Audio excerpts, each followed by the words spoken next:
A very warm welcome to all of you to this CTET video lecture series, an initiative of Unique Institute of Behavioral Sciences. इस lecture में आज हम EVS का last part that is pedagogical issue cover करेंगे। जो topics हमें cover करने हैं,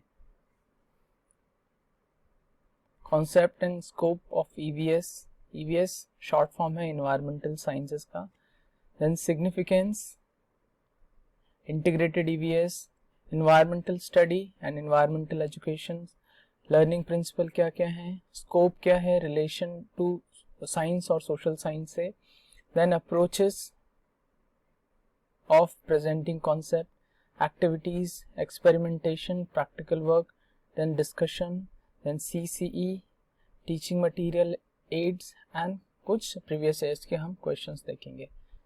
ऑलराइट, तो सबसे पहले EVS pedagogy, right. EVS environmental sciences, it deals with study of natural world. जो ऑर्गेनिज्म है और ऑर्गेनिज्म का जो सराउंडिंग है और इनके बीच में जो इंटर रिलेशन है, उसकी स्टडी को EVS कहते हैं, राइट। एंड पेडागोजी का मतलब होता है study of methods of teaching, right, कि पढ़ाते कैसे हैं, इसकी स्टडी को हम पेडागोजी कहते हैं, right. So this is EVS pedagogy. Concept and scope of EVS. The environment terms come from French word जिसको environ से आया है, जिसका मतलब होता है everything that surround us, right? Human के या जो भी पर्टिकुलरली ऑर्गेनिज्म, यहाँ पे ह्यूमन सेंट्रिक है इसलिए हम ह्यूमन की बात करते हैं, इनके सराउंडिंग में जो कुछ भी है एवरीथिंग, वो सब एनवायरनमेंट कॉन्स्टिट्यूट करता है, right. The place, people, thing and nature. It refer to both abiotic and biotic, right. Abiotic मतलब जो फिजिकल है, नॉन लिविंग है, जैसे वाटर हमारे सराउंडिंग में, देन स्टोन्स, देन सॉइल, ये सारा अबायोटिक में है। बायोटिक में आ जाएगा लिविंग, जैसे ट्रीज, राइट, देन बर्ड्स, ये सारा बायोटिक में आ जाएगा। E.J. रॉस कहते हैं कि environment is an external force which influences. Now, जो EVS की स्टडी है, it helps connect with their natural और human made environment. तो हमारा जो नेचुरल इन्वायरमेंट है और ह्यूमन मेड इन्वायरमेंट है, इस अंडरस्टैंडिंग को वो और अच्छा करता है। And then our dependence on various component, कि जो इन्वायरमेंट के जो वेरियस कंपोनेंट हैं लाइक बायोटिक, अबायोटिक और ह्यूमन मेड, राइट, उसके साथ क्या रिलेशन है, क्या डिपेंडेंसी है, इसको समझने में हेल्प करता है। Now then this also develop a holistic understanding. Holistic मतलब एक complete overall understanding of their environment, right.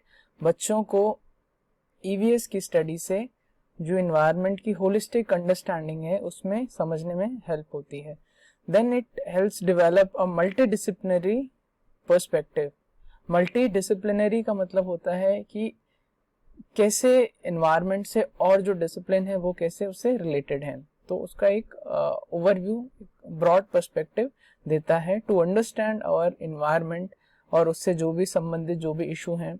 Appreciate the impact of our daily activities on its integrity, यानी जो एंथ्रोपोलॉजिकल एक्टिविटीज हैं, एंथ्रोपोजेनिक एक्टिविटी हैं, वो कैसे ह्यूमन एक्टिविटी कैसे इनको इम्पैक्ट कर रही है इन्वायरमेंट को। And then develop favourable attitudes and habit to protect and preserve our environment, right. तो बच्चों को ये समझना बहुत ज़रूरी है कि ये उनका जो एटीट्यूड है इन्वायरमेंट के प्रति और हैबिट्स हैं, ये कैसे इन्वायरमेंट को प्रिजर्व और प्रोटेक्ट करके रख सकते हैं। आगे आता है to make the children interested in the study of nature, right, and to help them in getting acquainted with their natural surrounding, right. उसका जो सराउंडिंग है, बच्चों का जो सराउंडिंग है, उसको उनको समझने में हेल्प हो, राइट। नेचर की स्टडी हो, उसको समझने में हेल्प हो. Then to educate them regarding the application of environmental study in their physical and social environment, कि इन्वायरमेंट की जो स्टडीज हैं उसकी उपयोगिता कहाँ हो सकती है, उसका क्या एप्लीकेशन हो सकता है. Then to inculcate good habits of cleanliness and healthful living among children, to develop their faculty of observation, right. तो बच्चों के अंदर जो ऑब्जर्वेशन की जो फैकल्टीज हैं, राइट, चाहे वो देख के ऑब्जर्व करना, परसीव करना, और वो कितने सेंसिटिव हैं इन्वायरमेंट के लिए, राइट, उन चीज़ों को डेवलप करना, उसकी जो बच्चों की जो क्यूरियोसिटी है उसको और शार्प करना. Then to provide opportunities for the development of their inventive and creative faculty, right. तो उनका जो इन्वेंटिव और क्रिएटिव फैकल्टी है वो कितने, और उनका जो पोटेंशियल है, क्रिएटिव पोटेंशियल है, उसको कैसे अनलिश किया जा सकता है, राइट. सो ये ईवीएस का हेल्प करता है. EVS Now to give them the basic knowledge of numerals, नंबरों का उनको बेसिक नॉलेज देना, and alphabet for comprehension and understanding scientific vocabulary and languages.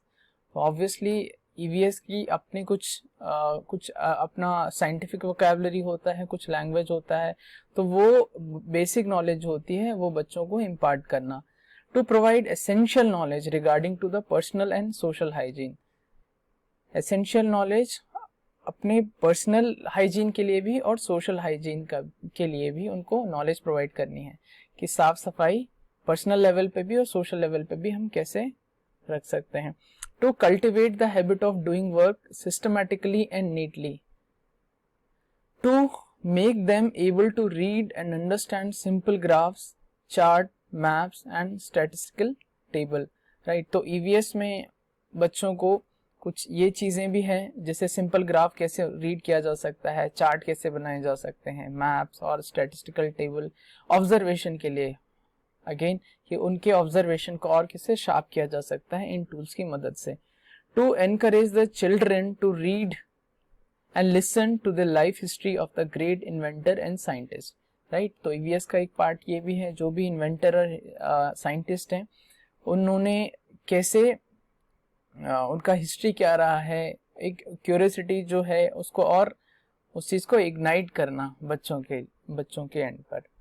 Then encourages natural curiosity of the children and develop process skill in them.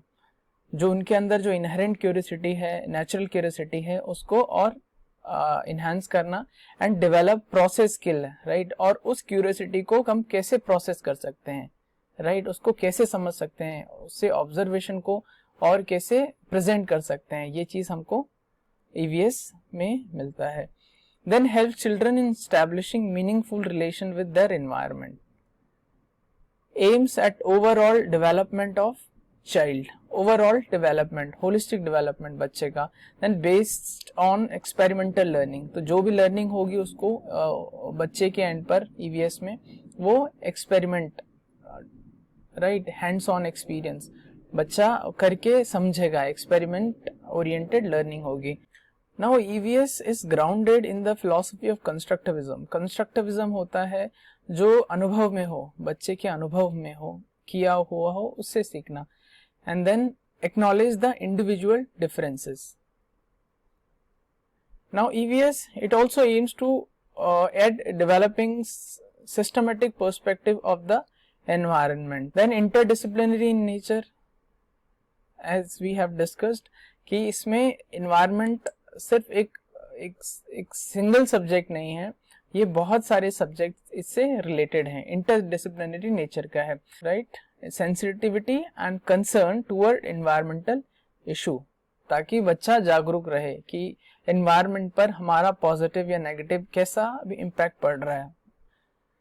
Then inculcating environmental sensitive attitude and practice in children, an opportunity to interact with resources outside the school, right. So ये कुछ है EVS help करता है.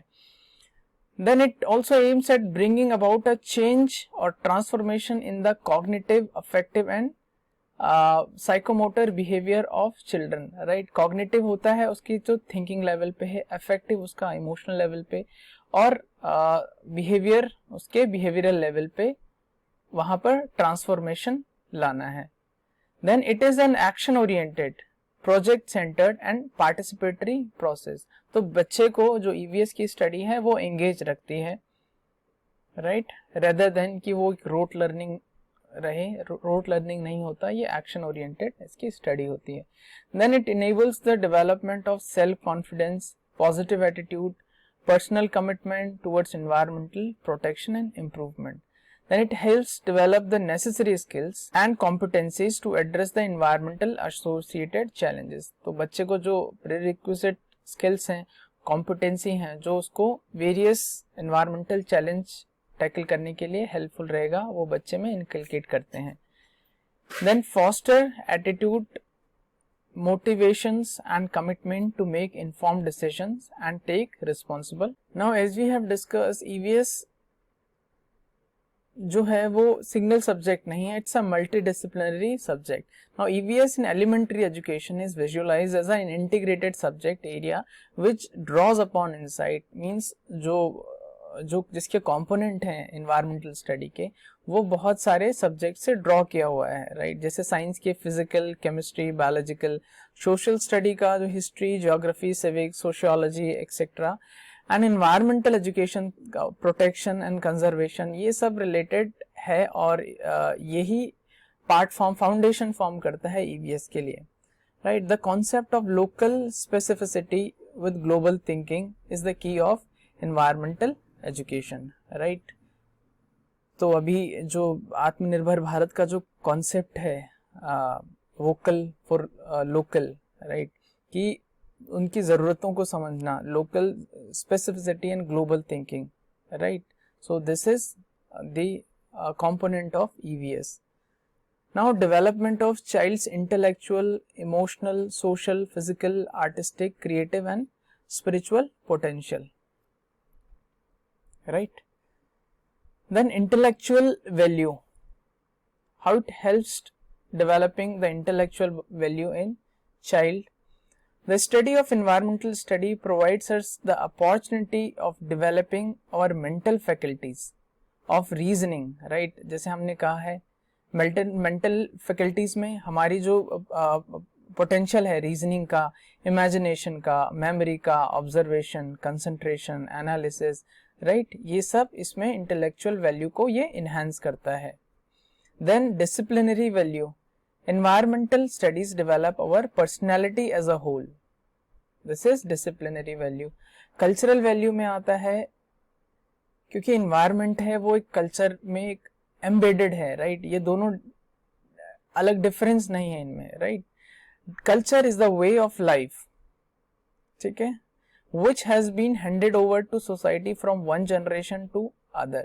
तो culture का ऐसा रहता है कि हम कोई चीज़ डेवलप नहीं करते कल्चर में, और जो डेवलप भी होता है तो एकदम इंस्टेंटली, क्विकली नहीं होता, उसमें ग्रेजुअल एक लॉन्ग टाइम प्रोसेस रहता है, ठीक है. तो कल्चर जैसा ही हम अपने माता पिता से सीख के जो भी कल्चर है वही हम आगे जनरेशन को हैंड ओवर करते हैं, right. In the form of accumulated custom, तो कल्चर का ही पार्ट है जो हम बहुत सारे कस्टम है जो which may sound illogical at times, but कुछ कस्टम है, कुछ हैबिट्स हैं, कुछ मोड ऑफ लिविंग है, right. so this is also cultural value. EVS is a part of cultural value. then social value को कैसे enhance करेगा? environmental study is a great value to the society, great value to the society. science makes man a useful citizen, right.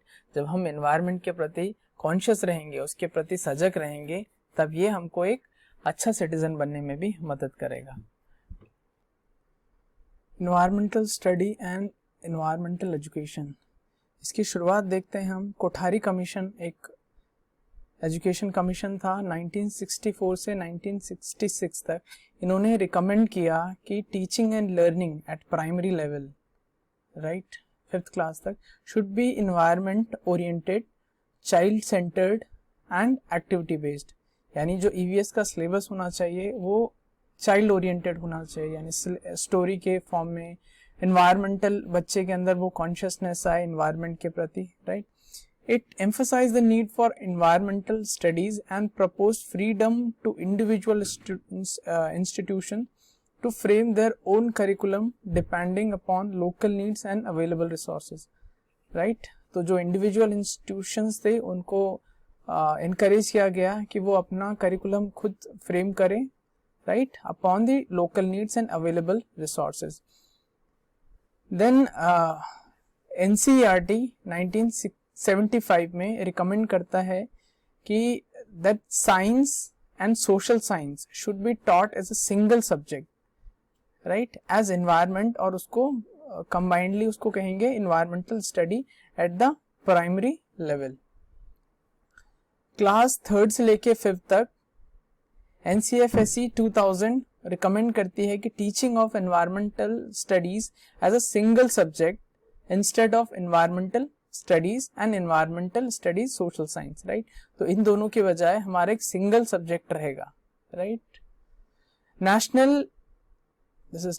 National curricular framework 2005 has given recommendation specifying the object of teaching EVS. तो हमने जैसे mathematics में देखा था NCF की कुछ recommendations थी, वैसे ही यहाँ पर जो NCF EVS के लिए रिकमेंडेशन आई कि यहाँ पर teaching EVS, then there is criteria for identifying the content, pedagogical approaches and the assessment process that should be used at this stage at primary level, right. तो इनकी ये recommendations थे. Now NCF की recommendations detail में हम देख लेते हैं. NCF 2005 recommend करता है that the children's life at school must be linked to their life outside the school, right. तो environmental की जो study होना चाहिए बच्चे को कैसे भी हम link करें, right, outside link करें, environment के साथ उसको link करें, बजाय कि वो सिर्फ जो किताबी जो study है वहीं तक वो restrict ना रहे. Then it will diminish the gap between the school, home and community. और ये जो gap है school उसके होम में और उसका जो सोशल सर्कल है बच्चे का कम्युनिटी में, राइट, वहां पर उस गैप को ये कम करेगा. It discourage the bookish and और rote learning, as we mention कि डिस्करेज करेगा बुकिश और रोट लर्निंग को, जो रट्टेबाजी होती है वो नहीं होना चाहिए. Then text book develop on this basis attempt to implement the idea of discourage rote learning. तो जो किताबों को डिजाइन किया जाएगा, जैसे हम किताबों को देखते हैं बच्चों की, तो उसमें बच्चे को एक कहानी के रूप में एनवायरमेंट के प्रति उसको सजग किया जाता है, राइट, बजाय कि उसको एक ड्राई लर्निंग, एक रोट लर्निंग की बजाय उसको इंटरेस्टिंग बनाया जाता है, राइट. तो टेक्स्ट बुक उनको ऐसे ही डिजाइन करनी है. Then it will help us achieving the child centered system of education outlined in the national policy of education. तो 1986 में जो हमारी एजुकेशन पॉलिसी आई थी, सेकेंड एजुकेशन पॉलिसी, उसमें भी बच्चे ये रिकमेंड किया है कि चाइल्ड सेंटर्ड सिस्टम होना चाहिए.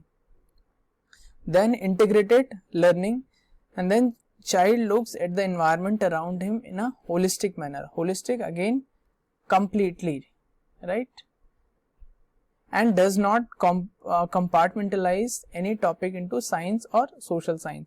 तो rather कि सब्जेक्ट को, एनवायरमेंट को वो साइंस की तरह देखे या सोशल साइंस की तरह देखे, उसको एज अ होल उस चीज को देखना चाहिए. Hence EVS in class 3rd and 5th integrates the concept of issues of social science, social science and environmental education, right. तो इन तीनों सब्जेक्ट को इंटीग्रेट किया जाता है. This subject is not there in class 1st and 2nd, but the issues and concept, right. तो जो ये कॉन्सेप्ट एनवायरनमेंट के ये एक्सप्लिसिटली मेंशन नहीं होते क्लास 1 और 2 में, बट उसको या मैथमेटिक्स में स्टोरी के रूप में या लैंग्वेज में ऐसा करके बच्चे को वो चीज इम्पार्ट किया जाती है. Then there is no place for definitions and mere information in the textbook of EVS. Even the language used in book is not formal, but that's spoken by the child, right. तो जो EVS की books में जैसे हम देखते हैं बड़ी class में जो डेफिनेशन देते हैं किसी भी एक पर्टिकुलर टॉपिक का या किसी चीज़ के बारे में डेफिनेशन होती है, तो बच्चों के लिए वो चीज़ नहीं होनी चाहिए। रेदर उसको ऐसे सिंपल लैंग्वेज में उसको ऐसा इम्पार्ट करना चाहिए जो बच्चा उस लैंग्वेज को इजीली बोलता हो या समझ जाता। Then text book is not only source of knowledge but should support children to construct knowledge through all sources such as people, their environment and newspaper. Again यहाँ पर जो टेक्स्ट बुक है सिर्फ वही नहीं होना चाहिए ईवीएस लर्निंग के लिए, बच्चे के लिए, बट जो उसके सराउंडिंग में जो लोग हैं, जो एनवायरनमेंट है, न्यूज़पेपर है या टेलीविजन है वगैरह, उन चीज से वो नॉलेज ले। Okay, now the learning principle, lesser the burden. बच्चे के लिए, ईवीएस के लिए ये बर्डन नहीं होना चाहिए। Flexibility in daily time table is required in order to, ये टीचर्स के लिए हैं कि टाइम टेबल में फ्लेक्सिबिलिटी होना चाहिए in order to actually devote the days to teaching, right. Then the methods of teaching and evaluation will also determine the effectivity of the present textbook. ठीक है, तो यहाँ पर कि हम टीचिंग कैसे कर रहे हैं और उसको इवेल्युएट कैसे कर रहे हैं, वो डिटरमाइन करेगा कि कितनी इफेक्टिविटी है उसकी, प्रेजेंट टेक्स्ट बुक की कितनी इफेक्टिविटी है। Then higher priority and space should be given and opportunities for contemplation. Contemplation mean सोचने के लिए, राइट आपने कोई चीज पढ़ा, उसके ऊपर थोड़ा विचार विमर्श करने के लिए उसको कंटेम्पलेशन। देन वंडरिंग, सोचने के लिए। Then discussion in small group and activities require hands on experience. तो ज्यादा प्रायोरिटी कैसी देनी चाहिए? See we are talking about lesser the burden, right. तो हमको रोट लर्निंग नहीं करनी है, बजाय कि उसको बच्चों को टाइम देना चाहिए। कोई भी एक कोई चीज हमने बच्चों को बताई, उनके लिए कंटेम्पलेशन के लिए, सोचने के लिए और डिस्कशन करने के लिए आपस में या छोटे ग्रुप बना के कर सकते हैं, right. Then text book of EVS is child centred, वो बच्चों के हिसाब से बननी चाहिए, so that children get a lot of space to explore and are not compelled to learn by rote. Now role of school authorities, इनका क्या role रहना चाहिए कि the school principal and teacher will make efforts to encourage children to reflect on their own learning and pursue imaginative activities and question, right. Again यहाँ पर बच्चे को encourage करना चाहिए कि वो अपना जो ओरिजिनल थिंकिंग है, ओरिजिनल लर्निंग है, उसको वो परस्यू करे। Now children should generate knowledge by engaging with the information pass to them by their adult, right. अब कोई हमको कोई इंफॉर्मेशन मिलती है, बच्चों को कोई इंफॉर्मेशन मिलती है फ्रॉम देयर फैमिली या कोई एडल्ट हैं या सोसाइटी है, कुछ इंफॉर्मेशन मिलती है, उससे नॉलेज जनरेट करनी चाहिए, right. Inculcating creativity and initiative is possible if we perceive them as a participant in learning, not as a receiver of a fixed body of knowledge, right. तो बच्चों को उनके अंदर क्रिएटिविटी इनकलकेट, वो उस भावना को अंदर डेवलप करना चाहिए एज अ पार्टिसिपेंट, राइट। जब कोई पार्टिसिपेंट के रूप में अगर हम उनको परसीव करते हैं तो वो ज्यादा इंगेजिंग होता है, वहां पर लर्निंग ज्यादा होती है, बजाय कि हम उनको सिर्फ वन एंड से उनको नॉलेज इम्पार्ट करा रहे हैं। The prescribed notebook should not be considered as a sole basis of examinations because this is the reason why other resources inside learning are ignored, right.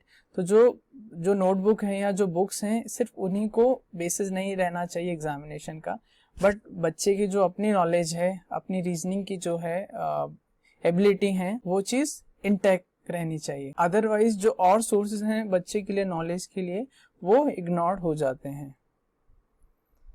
Then objective of teaching science and social science at the primary stage according to NCF 2005। इसके जो main objective हैं NCF 2005 के, कि to train children to locate and comprehend relation between natural, social and cultural environment. तो इन तीनों के बीच में इंटर रिलेशन क्या है, nature, social science and cultural environment, इस चीज के लिए बच्चे को ट्रेन करना। To develop an understanding based on observation and illustration drawn from lived experience at physical, biological, social, cultural aspect of life rather than abstraction, right? Abstraction मतलब होता है जहाँ पर जो डिटेलिंग है वो प्रॉपर तरीके से नहीं होती और which is difficult to understand. Now to create cognitive capacity and resourcefulness to make child curious about social phenomena, starting with the family and moving on wider spaces, right? To nurture the curiosity and creativity of the child, particularly in relation to the natural environment, right? तो उसकी जो curiosity और creativity है उसको nurture करना है. To develop an awareness about environmental issue, to engage the child in exploratory and hands-on activities, to acquire basic cognitive psychomotor skills through observation, classification and inference. तो जो बच्चे के अंदर एक्सप्लोरेटरी और हैंड्स ऑन एक्टिविटीज मतलब वो खुद करके देखना, खुद एक्सप्लोर करना, तो वो होना चाहिए नॉलेज एक्वायर करने के लिए, राइट? बेसिक जो कॉग्निटिव है, साइकोमोटर स्किल्स हैं, जो नॉलेज हैं, वो रहना चाहिए. It could be through observation, classification and inference. जो टेक्नोलॉजिकल और क्वांटिटेटिव स्किल्स है जो बच्चा बाद में डेवलप कर पाए, इसके लिए जो डिजाइनिंग, फैब्रिकेशन, एस्टिमेशन, मेजरमेंट पर ये एज अ प्रीरिक्विजिट होना चाहिए, जरूरी होना चाहिए, इन पर जोर देना चाहिए. And to be able to critically address gender concern and issue marginalization and operation with values of equality and justice and respect for human dignity and right. So ये value वो conscious होना चाहिए बच्चा इनको लेके.